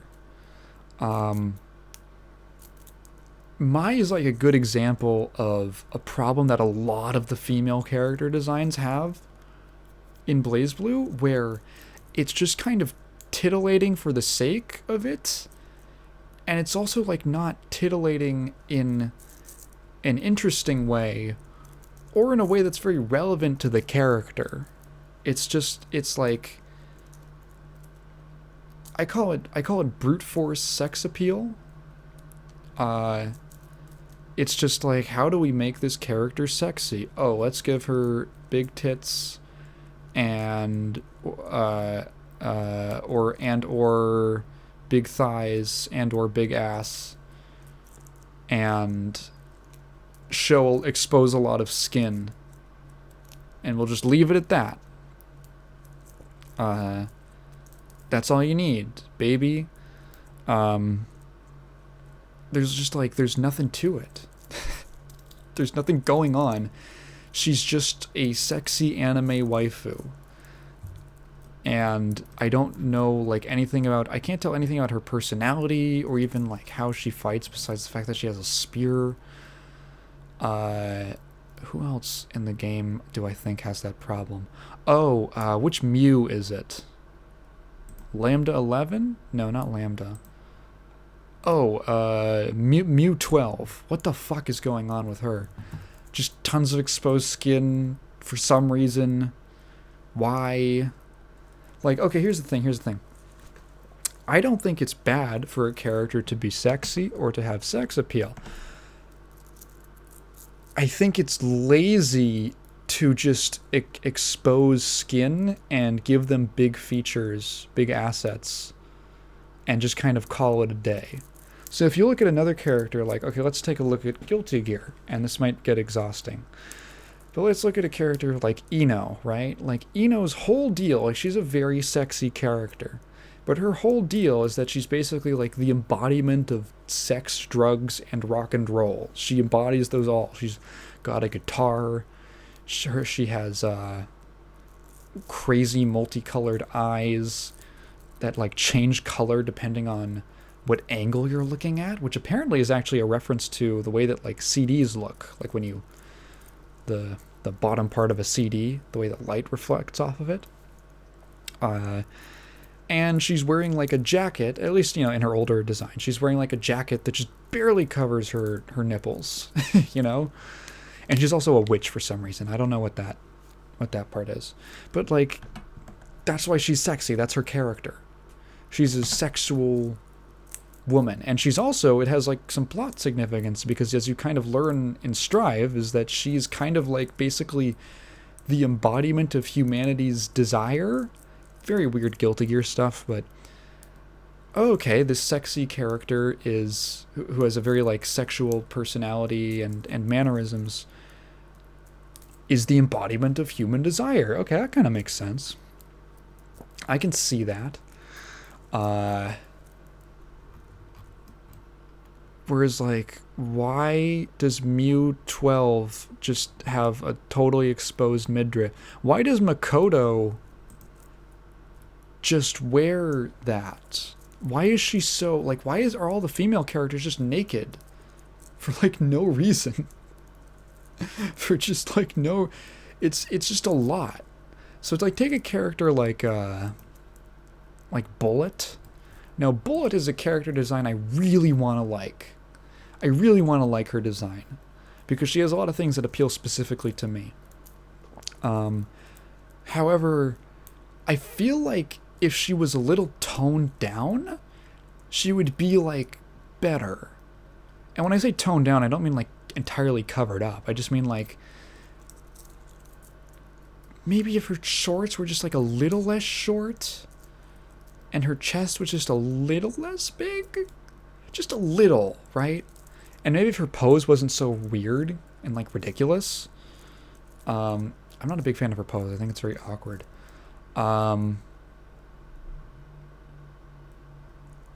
But like, I really want to be into her design. It's just, it feels like too much. Like a little restraint would be nice. I think Lychee? I think Lychee has a good design.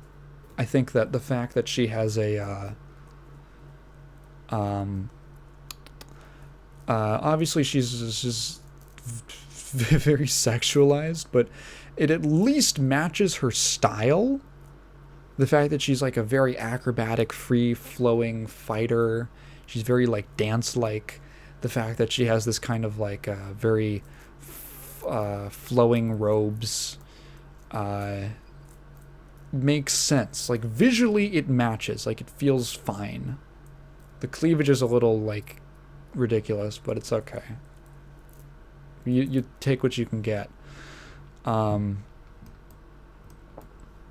who else? I feel like I had some. Right, or I want to save that for later for the designs that I like. Actually, no, I'll go with it right now. Taukaka. I really like Taukaka's design. I think she's great. I think she's actually a really well done, titillating character design. Like, she's this weird cat person, and she has this like hoodie skirt that's really short.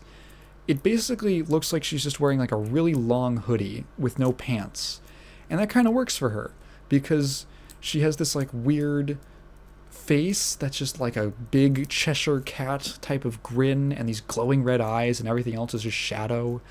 And she has this very bouncy kind of, she just jumps around. She's always hopping around, kind of like movement, and she's very like frantic and always moving around. And the fact that it looks like she's not even wearing pants in a weird way kind of like enhances that. I think that it actually like really works for her character, that she's just like barely dressed. Almost like she's like feral or something like that. It really sells the idea that she's this zany kind of like very cartoonish crazy cat fighter girl. A few other designs. That's my main thesis on like the female designs.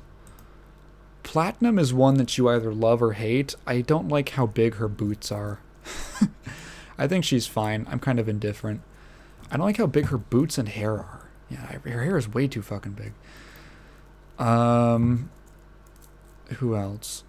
S is like another one that I sort of... I wish she was more interesting looking. My problem with a lot of the BlazBlue designs is that they just don't have like a thing. Or they have like almost a thing. S has like a big sword. And other than that, she's wearing like a dress. And it's like, the sword is cool, I just wish they could have leaned more into it somehow with the rest of her design. Otherwise, she just kind of becomes like a small girl with a big sword type character. Who else? I'm trying to think. Let me just some other ones that I'm not a big fan of. Celica, I think, is terrible. I think she sucks, her design. I understand that the idea of her is that like she's like a pacifist and she doesn't like fighting. And that like her robot does most of the fighting for her. But like she's in a blouse and a short skirt and she has a cape. And that's it. And there's nothing going on. It's so, like, boring? That's one of the things that frustrates me about BlazBlue, is like what I mentioned with Naoto. Celica is like just the female version of Naoto. Where it's like, they've got this crazy fantasy garb, but it's also the most boring concept ever. There's just nothing happening, and it's hard to like say. I'm repeating myself, but that's just like there's so many designs that are like that. Tsubaki is fine. She's like military, I guess. She has like wings and eyeballs. It's okay. I think Susano is really good. I think that he has a really nice, simple color palette, the black and the green. He really looks like a magical, like, demonic world-ending beast.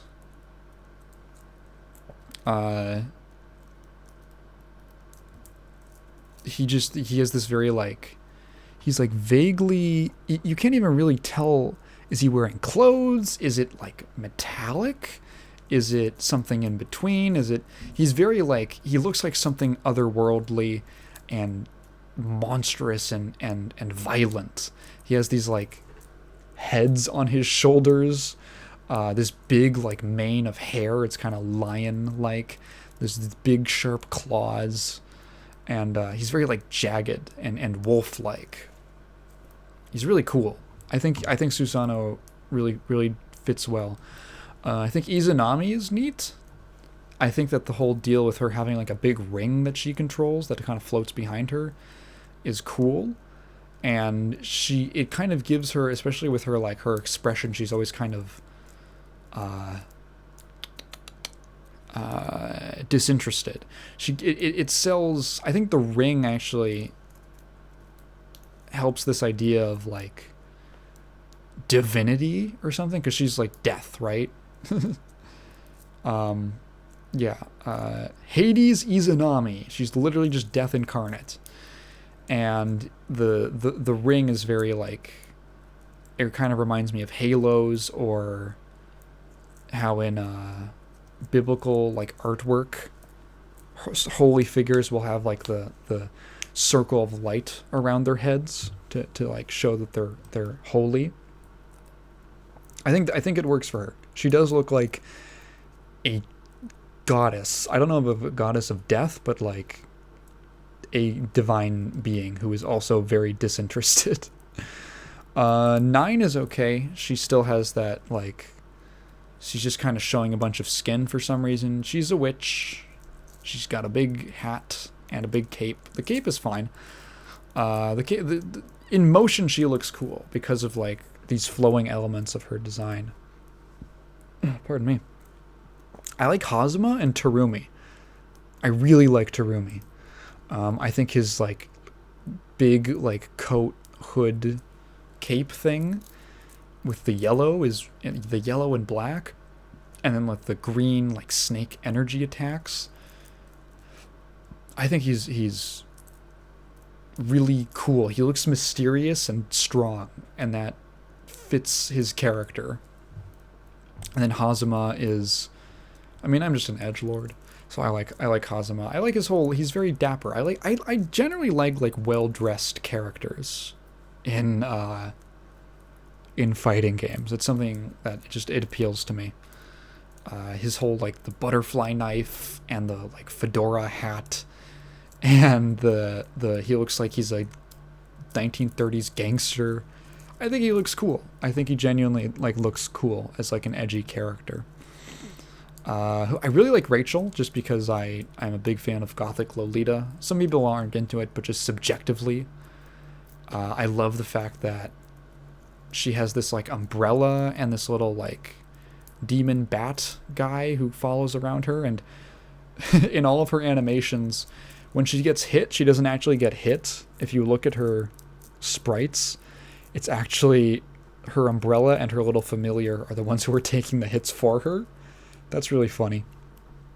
Yeah, she's just like a hoity vampire Gothic Lolita girl, and that's just something I personally really like dig. I really like that type of like style and fashion. Relius, I think, looks cool. He looks like an aristocrat. Relius to me is like a good example of like, he has a concept. He has a concept and he delivers on it. He is an aristocratic, like, spooky, evil guy. And he's like purple, and he has a cape, and he has a mask over his eyes, and it's like a masquerade style mask. And he sells the part. He's kind of like hiding things. He looks devious. You can't see his eyes. Like the fact that you can't see his eyes and they're just kind of like white behind the mask is like, oh, he's like, in just character design language, he's like shifty and secretive. And the fact that he commands this robot that is kind of like his servant or maid or whatever, and he uses her as his like in his attacks, and the robot has this very like demure posture while he's holding his like hands up like I think he's great, and his design alone makes me like interested in trying him out. I haven't really tried him out yet. Hakumen looks cool. He's like a robot samurai with a big long sword. He's like simple, but he's cool. Who else? I like Kokonoe. I think she's neat. She's like a scientist cat girl. I guess she has an exposed midriff for like no reason. I don't know why. Like, okay. She has an exposed midriff and she's wearing like a thong. Actually, do I like this design? I don't know if I do. It's just like kind of corny. I don't know. It's kind of tacky. Valkenheim's sick. He's a old butler gentleman guy. Again, he's like well dressed. I just like well dressed characters. Maybe that's my thing. He turns into a wolf. He's like a werewolf guy. He's cool. I don't know. I think this kind of design is cool. He fits his part. He takes the idea of being like he's a battle butler, and he's like a gentleman. He reminds me of Slayer in that way. And then you find out, oh, he's Rachel's butler, and you're like, okay, that's cool. I really like that. They're both kind of like Halloween-y themed. He turns into she's a vampire, and he's a werewolf. That's cool. Arakune, I like. He reminds me of the shadow guy from Berserk. I forget his name. But just, Arakune is just like a shadowy blob with these weird, like, arms, and he, like, shape-shifts, and he has these, like insect imagery in a lot of his attacks. And he just throws goop around, and he's very creepy and weird, and he's good. He's a very, very cool design. Ragna and Jin are extremely default. So here's the thing that's interesting. So if you don't know, BlazBlue was kind of the, like, spiritual successor to Guilty Gear. And the reason for that is because there was a point in time where Arxis did not own the rights to Guilty Gear. They basically had to, like, sell it to Sega, and they were like, oh, we might never be able to make another Guilty Gear game, so let's make basically a spiritual successor. It's going to be different, but it's going to be in the same, it's what a spiritual successor is. And so a lot of the original base characters in BlazBlue, like the early characters, are very similar, or are clear homages to Guilty Gear characters. Like, I remember the first time I looked at Tager, and I was like, that's just Potemkin. That's just, like, not Potemkin, right? Quote unquote, not Potemkin. And you look like Jin and Ragna, and it's like, Ragna, main character, red, gruff bounty hunter. Jin, rival to the main character. Blue, blonde, no ice powers, but Jin, Jin's also like, he's very like hoity-toity, kind of like pretty boy, to contrast Ragna's tough guy, and Jin is like the leader of he belongs to like an order of like the military, and it's literally just Soul and Kai. Soul's a bounty hunter, gruff, tough, big muscle guy, and Kai is a pretty anime boy who's a holy knight. The difference is that Ragna doesn't use fire, he uses like blood construct magic stuff, and then Jin doesn't use lightning, he uses like ice. It's like the one difference. Like, when I look at them, I just think, I'm like, this is Soul and Kai. Who else is kind of worth talking about on the roster? Kagura's okay. I like that he has a big, strangely shaped sword. It's like a big square. That's kind of it. I don't get that much out of his design. Is there anyone I haven't talked about? Oh, Hibiki. Hibiki's boring as fuck. His swords are cool, and his theme is really good. I use it a lot, but you wouldn't even really know that he like uses shadows in his attacks. Like his whole like shadow and like crow thing is neat, but yeah, I don't know. He's very like, there's just not a lot going on in his design. He's wearing clothes. That's like about it. Oh fuck, I forgot Izayoi. God, she fucking sucks.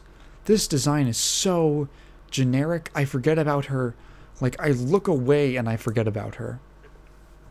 I would never want to play this character. She is so boring looking. I really like Amane. Amane is an example of, like, a character who... They have, like, an idea. They have, like, a theme. If you look at, like, Gear, you look at, like... Venom, right? And it's like, he's got a pool cue. Oh, shit. He's all based around these... making these pool balls and bouncing them all across the screen and using his cue. And you look at like every character has like a really strong thing going on. And my problem with the BlazBlue designs is that they just don't really have much going on.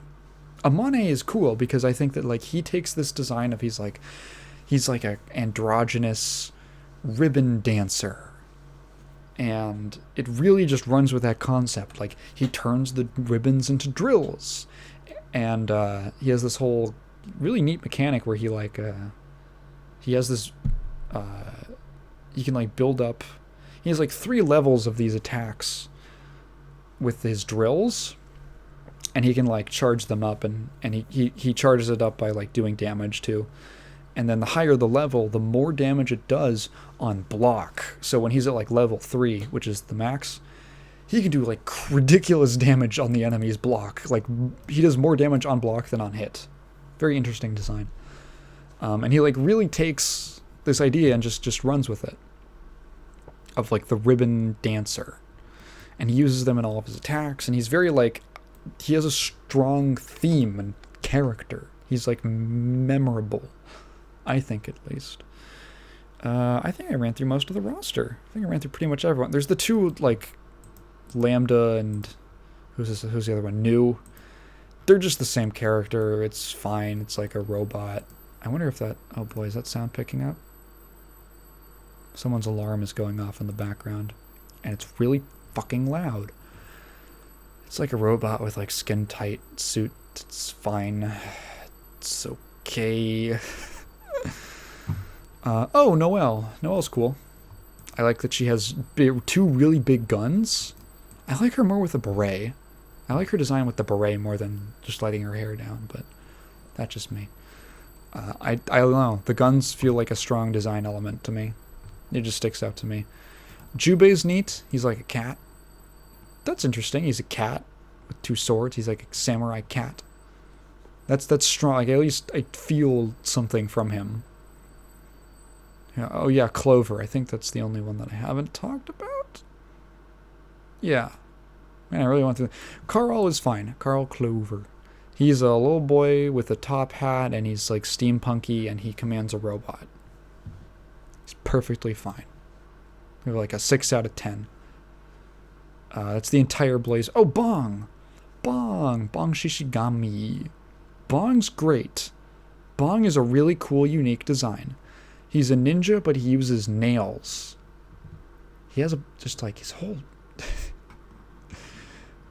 his whole like midsection is just exposed. Like all of his fucking abs and pecs. Okay. Alright then. He has this gigantic nail on his back. And all of his attacks use nails and like nail setups that he's like a ninja. I think it's super cool. Yes. That is everyone. I'm not forgetting Izayoi this time. I briefly mentioned Makoto. She's, yeah, it's just, why is she... I feel like I wish she was just wearing shorts instead of like a really tiny... Her miniskirt is like an inch long. It's ridiculous. Like, it looks dumb. I think it looks dumb. I don't hate sexy character designs. I just like them to be, like, good. I like good, sexy character designs. For the record, I don't think Dizzy's an amazing design. I think Dizzy gets by on the fact that she's an incredible amount of personality, and I'm not saying that as a joke. Like, the fact that she literally has an angel and a devil on her shoulder and they interact for her moves is one of the most visually, like, interesting, cool things. It's always just fun. Like, I can't wait till she's in Strive, because it's just fun to, like, look at her animations and, like, see how the Undyne and Necro interact with each other. I should also talk about Azrael. Azrael is cool. I like that you can tell that he's really strong. He gives off the impression that he's extremely showy.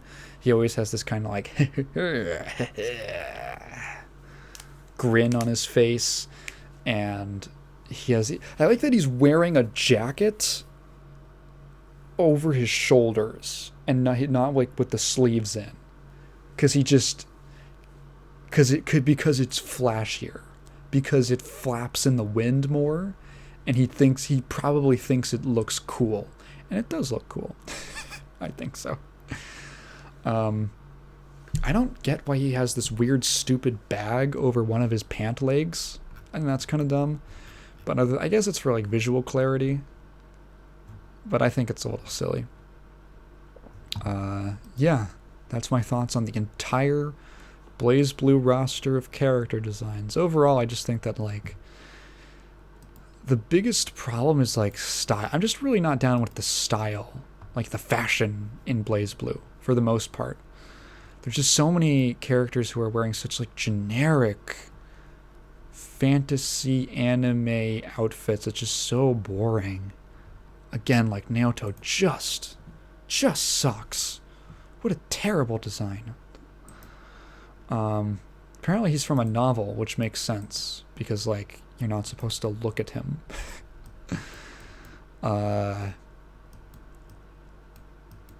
Other than that, gameplay-wise, I'm still trying to kind of find a character. I've been gravitating toward Azrael, and I've been kind of enjoying him, but the difficult thing is that for some reason player lobbies so there's, like, player lobbies or player rooms, but those are different from the lobbies.